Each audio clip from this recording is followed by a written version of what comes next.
J3, stage d'analyse comportementale non verbale. Bonjour à tous pour notre séance aujourd'hui de prolongation en synergologie. Nous allons voir ce que nous n'avons pas vu concernant notamment les parties des bras, des postures donc non relatives à la tête. Puis nous allons nous intéresser à la détection du mensonge en introduction, puisque cela fait l'objet d'un stage particulier en lien avec notamment les stratégies d'audition police. Et on va finir au moins par 2 ou 3 vidéos que je vais muscler sincèrement pour révéler encore plus les comportements non verbaux. Donc nous en étions restés en synergologie, selon les éléments développés par M. Turchet, notamment par tout ce qui concerne le visage. Et nous allons maintenant nous intéresser plus spécifiquement à la partie basse ou extravertie des membres. Je me positionne et on est parti. Alors, dans cette partie-là, ce matin, nous allons voir plus spécifiquement buste, bras, dos, flanc, mains, jambes. Avec l'idée, toujours la même, et c'est bien qu'on en ait parlé ce matin, avec aussi Nathalie, c'est l'idée que une définition ou une caractérisation d'un état physique, psychosomatique en l'occurrence. Par exemple, je fais ça, ça veut dire quelque chose, c'est le lexique, c'est le dictionnaire du geste, ne signifie pas l'automaticité de cette définition. Ne signifie pas que c'est nécessairement et mécaniquement cela à plein régime. Cela veut dire tout simplement que nous avons un repère grâce auquel nous partons, c'est un point de départ de l'analyse clinique, et qui pourra varier, qui doit être évalué en fonction de l'ensemble des paramètres liés au premier diagnostic. Je prenais l'exemple, vraiment la médecin, de ce point de vue-là, c'est pareil, où on a un patient qui arrive avec tel symptôme, imaginons 5 symptômes, il a des boutons, il a une toux, il a un souffle cardiaque, il a donc une fatigue de type épuisement, et puis enfin peut-être une espèce de maladie de peau qu'on ne s'explique pas pour l'instant. Ça fait 5 critères qu'on observe au départ. Comme nous sommes observateurs d'un comportement non verbal au départ sans savoir rien d'autre. Puis, notre premier diagnostic, en fonction de cela, et j'ai bien dit premier, sera de dire « Ah oui, je me souviens que dans ce que j'ai appris à la faculté de médecine, ou en rapport avec les travaux scientifiques que je connais, Vidal et compagnie, je peux dire que ça se rapproche de ça, de ça, de ça. » Donc la première typologie, la première définition, le premier truc le plus évident qui nous y fait penser. Puis, si on en restait là, eh ben on serait un très mauvais médecin. Et si on en restait là, en matière d'analyse comportementale non verbale, on serait un très mauvais analyste comportementale non verbale. Pourquoi? Parce que, évidemment, que nous ne sommes pas uniquement spectateurs de ce que l'on voit à un moment donné, mais qu'il va falloir déjà remettre dans le contexte des événements. Est-ce que, par exemple, il a voyagé? Il aurait pu avoir quelque chose à lire. Est-ce qu'il y a dans son vécu des éléments traumatisants, psychologiques, ayant facilité ou aggravé donc son état, et qui peuvent déclencher, nous le savons bien, comme des cancers, des maladies psychosomatiques? Est-ce que il y a bien entendu des maladies ou des gestes, vous l'avez d'ailleurs vu vous-même, qui peuvent être similaires? Il y en a beaucoup, par exemple, qui font ça, qui sont très proches, hein, au bout du compte voilà, et qui donc sont similaires dans l'apparence, mais peuvent avoir une signification différente. Donc il faut bien regarder. Imaginez, on a mal à une dent, par exemple, on appuie pour soulager, et puis après... Par exemple. Même si c'est ici plus évident. Mais globalement, il faut déjà remettre dans son contexte. Deuxième source d'information, et parmi d'autres sources d'information qui devront rentrer en ligne de compte, c'est ce que va vous dire le patient, ce que va vous dire le client, l'autre, autrui. Parce qu'il se peut effectivement qu'en observant quelqu'un, vous êtes en surface, mais vous n'êtes pas dans voilà, la réaction, le ressenti, la manière de le vivre tout simplement, tel que le raconte le patient. Donc, vous devez entendre cela. Et c'est pour ça, déjà au passage, qu'on fait des vidéos. Parce que la vidéo va être un premier constat de nos définitions ou analyses premières, mais elles doivent être confrontées, hein, je n'ai cessé de le dire depuis le premier jour, confrontées à la réalité de votre vécu, de la manière dont vous avez vécu cette vidéo, de la manière dont vous l'avez ressentie. Et vos commentaires entrent en ligne de compte pour valider, partiellement valider, repréciser ces éléments. Et le travail, au bout du compte, de l'analyste est celui qui va le plus précisément possible, le plus objectivement possible. Mais quand je dis objectivement possible, ça veut dire le rapport avec la technique ou les définitions exactes ou le plus exact qu'on connaisse, mais qui doivent être alimentés. L'objectivité est forcément alimentée, la justesse de l'analyse est forcément alimentée en partie par votre subjectivité. La subjectivité de la bonne perception des choses en tant qu'observateur-analyste, la bonne subjectivité en tant que je suis celui qui est analysé par mon comportement et je m'auto-critique, je m'auto-analyse, je précise les choses moi-même en étant le plus honnête avec moi-même et avec les autres. Si vous avez quelqu'un qui vous dit moi j'ai ressenti que blablabla, puis il essaye d'éviter, il essaie d'imaginer, il essaie de se dire voilà je ne veux pas trop en parler donc je vais imaginer n'importe quoi, forcément il fausse le résultat. La source d'information, parmi lesquelles... Connais-toi toi-même si tu veux connaître ton prochain. Oui, voilà. Donc il faut essayer d'être évidemment le plus honnête, le plus juste, le plus précis, quelle que soit la source d'information. Et elle n'est pas que dans le dictionnaire du geste, évidemment. C'est un point de départ qui n'est que théorique d'abord. Enfin, tout de suite, le mettre en pratique. Et ensuite, la clinique humaine nous amène toujours, vous le savez bien, à préciser les classifications. Il n'y a aucune typologie, aucune classification qui soit totalement appliquée en tous ces critères. En tout cas, il faudrait trouver un cas d'école, comme on dit. Voilà, le cas d'école. Le cas d'école, il est rare quand même. Il est rare. Il y a toujours quelque chose qui n'est pas exactement ça. Même si on se rapproche fortement de ça. Ok? Alors, c'est dans cet état d'esprit que nous allons essayer de continuer avec... comme point de départ, comme point de repère, dans un premier temps, il est vrai, les éléments descriptifs du bras. Alors, calme-toi, il faut que je me calme, je suis trop énervé. Ici, on fait ceci. On est souvent donc assis, la paume levée vers le bas, ça c'est très important, ou sur le côté éventuellement, ouvert, et on vient donc poser sa main comme ça. C'est-à-dire il faut que tu te calmes. Tu es prêt effectivement à partir, prêt à agir, mais voilà, je me coupe moi-même mon élan pour essayer de rattraper le geste tempestif. Quel que soit le côté. Peu importe. Nous le faisons très souvent. Ça, encore une fois, c'est surtout en réunion. C'est des conflits. Moi, j'ai parlé de réunions syndicales, de réunions administratives, où entre collègues, on avait des points importants. Bien. Il t'arrive par exemple de faire du coaching, du développement professionnel avec des administrateurs, donc c'est des fonctionnaires souvent des collectivités territoriales, policiers non d'ailleurs, et voilà, oui ça vraiment ça se fait. On essaye de se réfréner, de se contrôler sur ces excès. A l'inverse, j'aime ce que tu es, tu me touches beaucoup. On en vient comme ça à un petit peu prendre son... Voilà, et puis à caresser légèrement. J'aime beaucoup. De toute façon, les micro-caresses sont toujours dans les zones les plus molles ou les plus sensibles, signes évocateurs de douceur, de tendresse, d'affection, d'attachement à l'autre. Laisse-moi me saisir de la situation. Donc là, c'est la prise, carrément.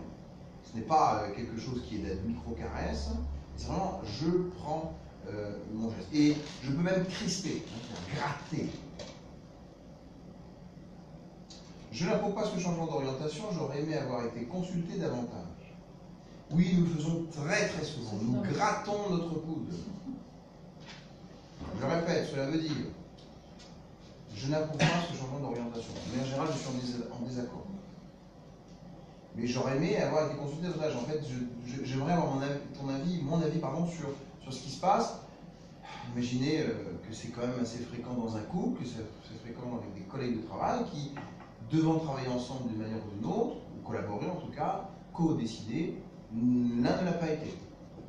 Donc il est en train d'apprendre quelque chose, et il dit mais c'est pas possible, tu as décidé ça sans moi. Vous pouvez mettre un diaporama pour qu'on récupère un tout petit peu de champ Bien sûr. Alors, diaporama, Il n'y a pas de diaporama. peut-être, oui, peut-être. Nous, faire passer 160% à réduire le pourcentage. Non, je vais laisser comme ça par confort pour moi, mais vu que vous êtes quand même relativement proche, je pense que visuellement ça va le faire. Prends, regarde comme c'est doux.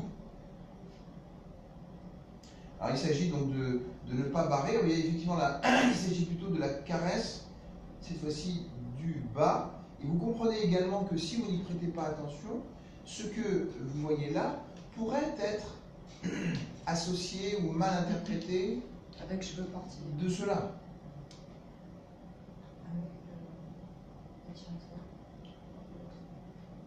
Ceci. On part un petit peu de la même allure générale, alors qu'ici on est clairement dans calme-toi. Et à bien y regarder, ce n'est pas tout à fait pareil. Pourquoi? Regardez, lorsque on précise la comparaison, qu'est-ce qui est différent? L'ouverture de la main.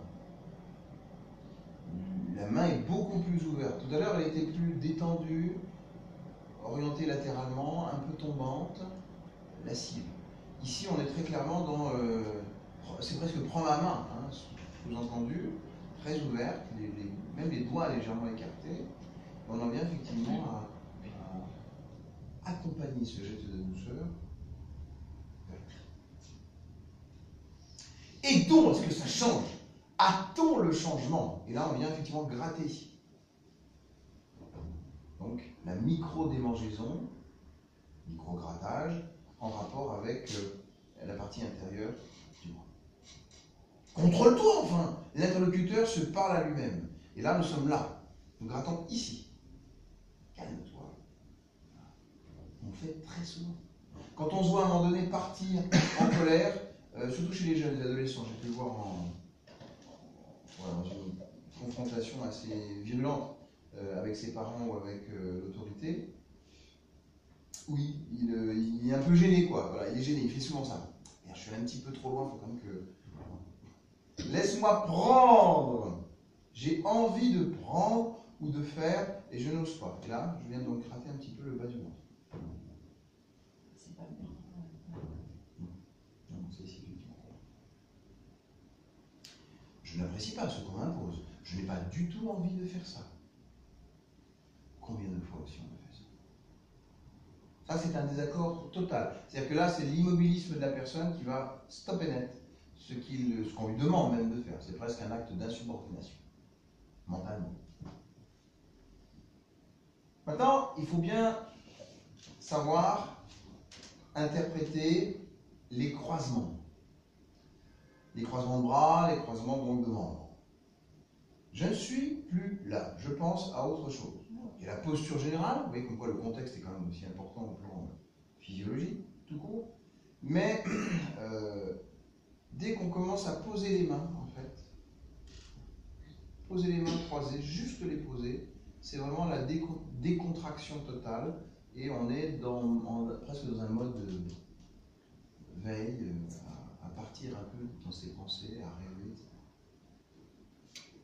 Une posture bien féminine. Mon Dieu, comme je l'ai vu souvent aussi en vidéo. J'ai une vidéo d'ailleurs frappante pour ça. femme que je connais bien et qui, à l'occasion d'un scénario très psychopathique de ma part, parce qu'en plus j'étais l'acteur du scénario, et elle,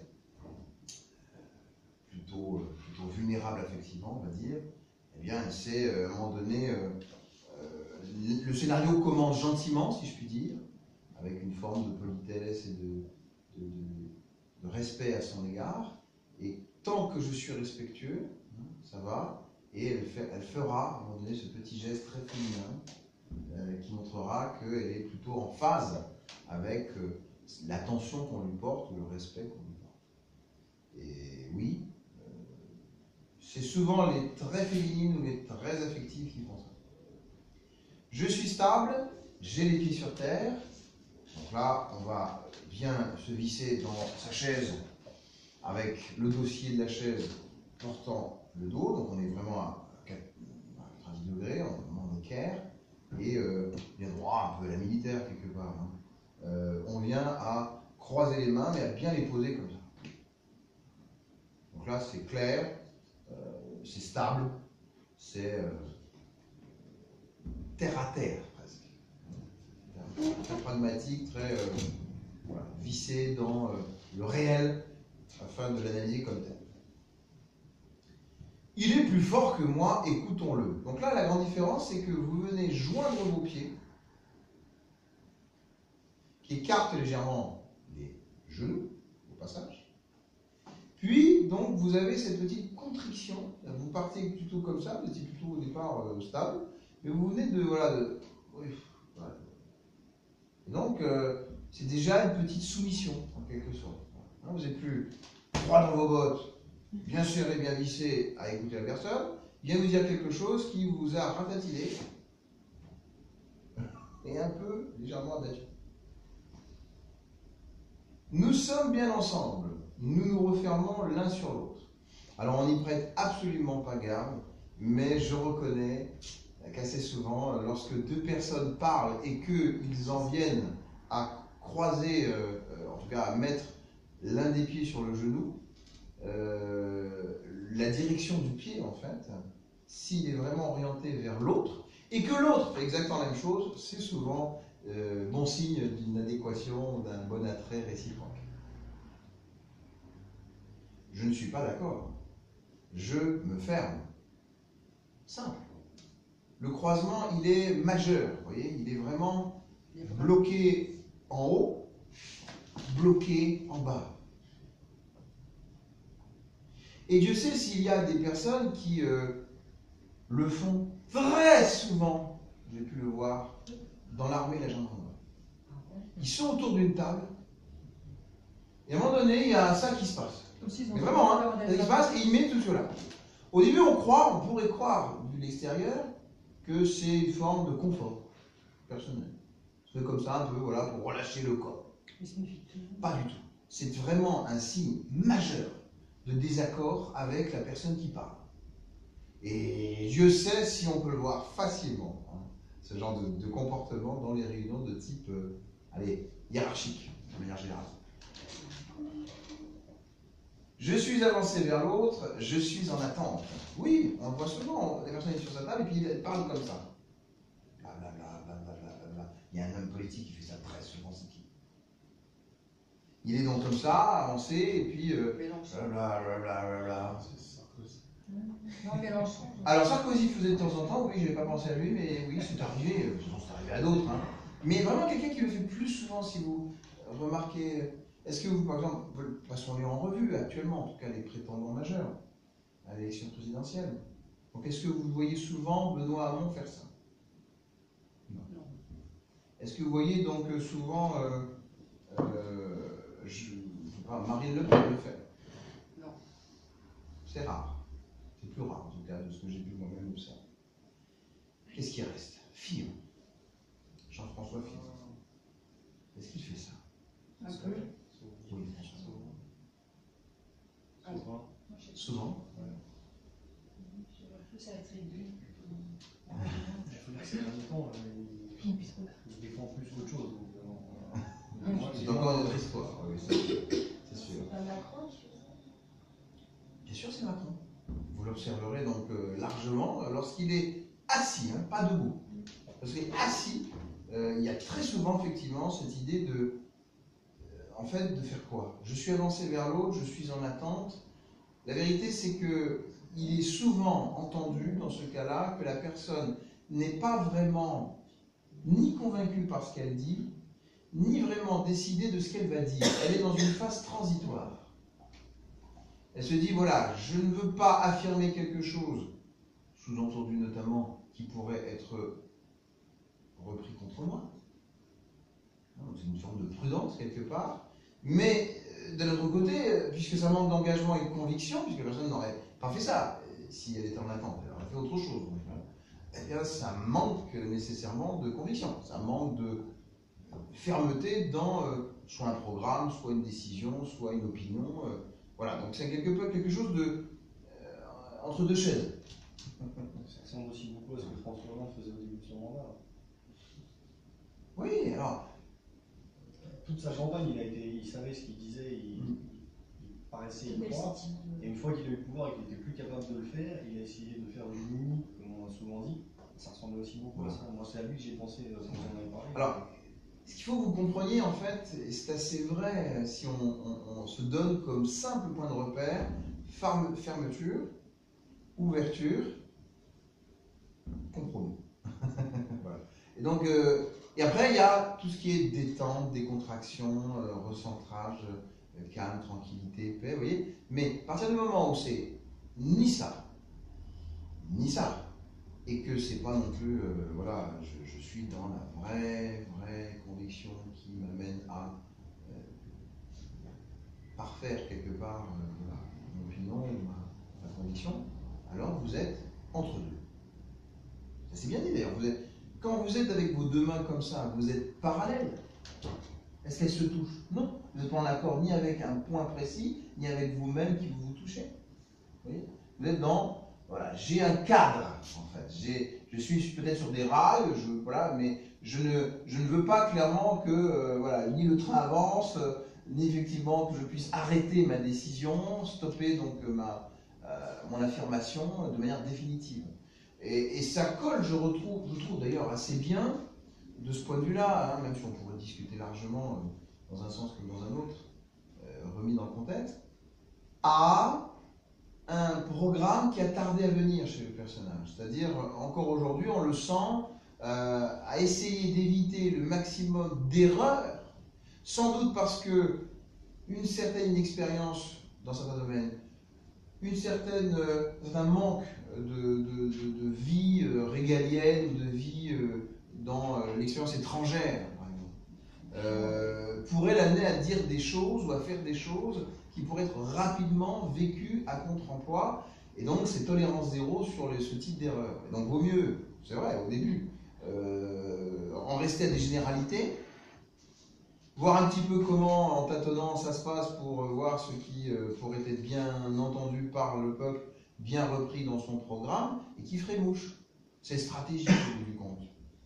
Mais, clairement, la question qu'on se pose dans ce cadre-là, c'est est-ce que c'est une véritable intime conviction de proposer un programme qui sera au bout du compte adapté à ce que soit le peuple entend, soit ce qui n'aura pas occasionné, c'est un raisonnement à contrario, n'aura pas occasionné de problème majeur en réaction. On dit, s'il n'y a pas de réaction, s'il n'y a pas de problème, ok, je continue. Est-ce que c'est sa véritable opinion? C'est ça le problème du cadre. Il fallait choisir entre les candidats avec casserole et les candidats avec programme. Voilà. Après, on ne rentrera pas dans l'idéologie ou la politique, chacun son avis. Et en plus, c'était c'était juste une précaution d'usage, c'était pas une reprise de ce et puis, disait. Vraiment. Mais voilà, disons que les gestes aussi participent en tout cas à une meilleure compréhension de la personnalité, des convictions des prétendants. Il n'y a pas de doute là-dessus. C'est aussi que là, au-delà de la boutade, c'est aussi quelqu'un qui n'a pas de mandat, enfin, qui n'a jamais eu de mandat. Donc c'est sûr que voilà, il a aussi, on va dire, il a besoin de prendre la température des Français quelque part, comme voilà, il n'a jamais été élu, etc. Voilà. Oui, on peut le dire comme ça, prendre la température. On sent qu'il est encore effectivement en train de dire bon, si je choque pas, normalement ça devrait passer, je continue. Donc il procède un peu par itération en disant bon, il y a un côté de négociation aussi. Oui, oui, oui, oui. Et puis c'est normal que Alors, effectivement, même s'il s'il dit charmé, je suis ni il fait droite tout ni le gauche, tour. bien au contraire, il ait besoin d'être un peu au centre et en cueillant un peu, en allant draguer à droite et à gauche. Donc voilà, quelque part il y a aussi un positionnement, c'est normal qu'il ait besoin d'être. Et je crois que tout le monde, ne faut pas non plus aussi trop exagérer ou caricaturer l'homme ou son comportement. Je crois que tout homme se présentant à un tel enjeu essaye, au moins en partie, de ne pas commettre d'erreurs majeures quand même. Essaye de ne pas non plus afficher trop des prétentions qui pourraient être radicalement opposées aux électeurs aussi. Donc c'est, je crois, voilà, de bonnes stratégies en tout cas d'être prudent, d'être voilà. Mais simplement, quand on a un programme et qu'on veut être sans doute en phase ou dans l'entendement honnête avec les Français, on s'attend en tant que Français, en tant qu'électeur, hein, je me positionne du côté de ceux qui vont l'entendre, de la même manière que lorsque j'observe un comportement, je veux qu'il soit honnête avec moi-même. C'est tout l'intérêt d'ailleurs du comportement verbal puisqu'il est